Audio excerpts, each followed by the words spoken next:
apologize for the little confusion early on. As I said, 3 strikes and you're out, and this is 613. Okay, so that's good. Okay, so good evening, May Britain and councillors. I'm a resident of Oakville. My name is Terry Branch. As Vice President of the Oakville Community Association, I would like to express my support for my colleague, as you heard him earlier on Mr. Brennan, on regard to item 6.2, this development. Additionally, I believe the points made by Mr. Gordon, Mr. Brennan, also apply to the proposed 58-story building on Davis Road, which is situated just east of Trafalgar and part of the midterm development area. Despite the pressures imposed by the federal government and the provincial government, specifically through Bill 23, it is crucial for municipal government of Oakville to uphold our ideals and set an example for what is morally right. Therefore, I propose we abandon Bill 23 and initiate a discussion regarding a comprehensive immigration plan, if immigration is indeed the driving force behind this legislation.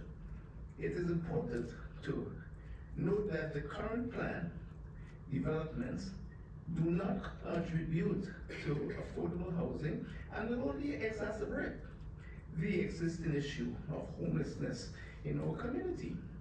These units will likely be purchased by investors who will either sell them for a profit, of course, or rent them out at rates only affordable by the affluent. In addition, there will be serious traffic congestion on the streets, especially Trafalgar. Making amendments to the current zoning bylaw and redesignating land uses in the Oakville official plan in order to create development blocks and facilitate proposed development will potentially worsen the existing issues faced by residents. This is especially true for those residing on the outskirts of Midtown, and for individuals who rely on Trafalgar, a road rarely faced with congestion issues. It is vital to prioritize improving road infrastructure to alleviate the congestion before proceeding with these zoning and development changes. Instead, I urge to develop a smart plan that addresses the concerns of our town and the entire country. Let us take into consideration the advice of a reputable economist such as Avery Shenfield, the former head of CIBC Economic Group, who recently stated on CTV News that while 25,000 jobs being created each month, 100,000 people are entering the workforce during the same period. Additionally, I would like to express my own views and suggestions regarding development in Oakville, particularly within the Midtown area. These include 9 recommendations, or I should say 9 recommended measures that I believe are essential, and by the way, these are all free. 1, conduct a thorough review of the housing crisis situation. So before implementing any large-scale development, the government should ensure a comprehensive analysis of housing crisis. This will involve evaluating current housing availability, affordability, and demand in the area. 2, engage in community consultation. Involve the residents of Oakville in the decision-making process. Hold public hearings, forums, and surveys to gather their input and concerns about the proposed developments.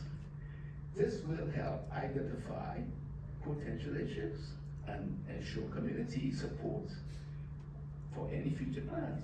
3, develop affordable housing units. Instead of focusing solely on high-end developments, allocate a portion of the housing budget to create affordable housing units. This will provide options for people with different income levels and help alleviate the housing crisis. 4, implement stricter regulations for investors. Establish regulations that prevent investors from purchasing units solely for the profit-making purposes. Enforce limitations on renter prices and impose penalties for any violations. This will discourage investors from charging exorbitant rents and preserve housing affordability. 5, improve transportation infrastructure. Prioritize the development of transportation projects that will alleviate existing congestion issues.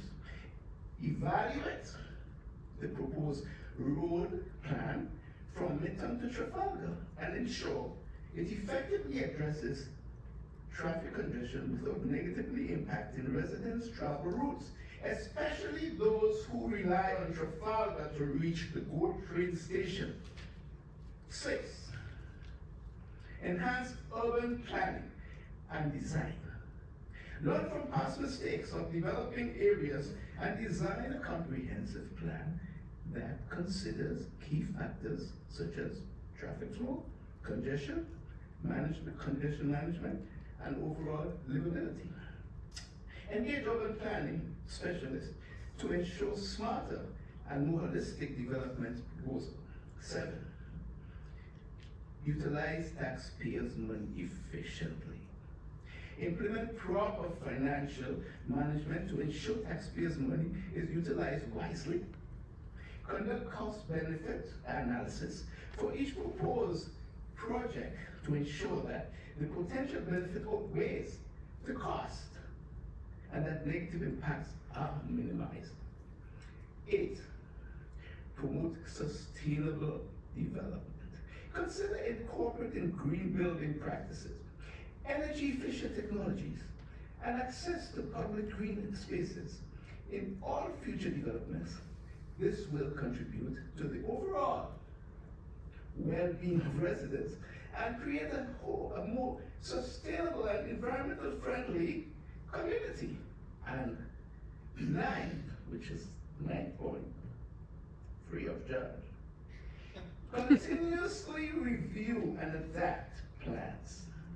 Once a revised plan is developed, ensure a mechanism for a periodic evaluation and adjustment. This will allow for ongoing improvement based on changing needs, feedback from residents, which is very important, and evolving market conditions. So, by incorporating these recommendations, we can foster a development plan that aligns with the needs and aspirations of our community, our province, and our country. Let us work together to create a vibrant and inclusive Oakville that sets an example for other municipalities across the country. And with that, I would say thank you for your attention, and I implore you to consider these recommendations very seriously. Thank you very much. Thank you, brother. Mr. Grant, we have a member of council who wants to speak to you. I'm sorry, I thought they just have to. Go ahead, questions? You gave a big performance here. You got to expect some audience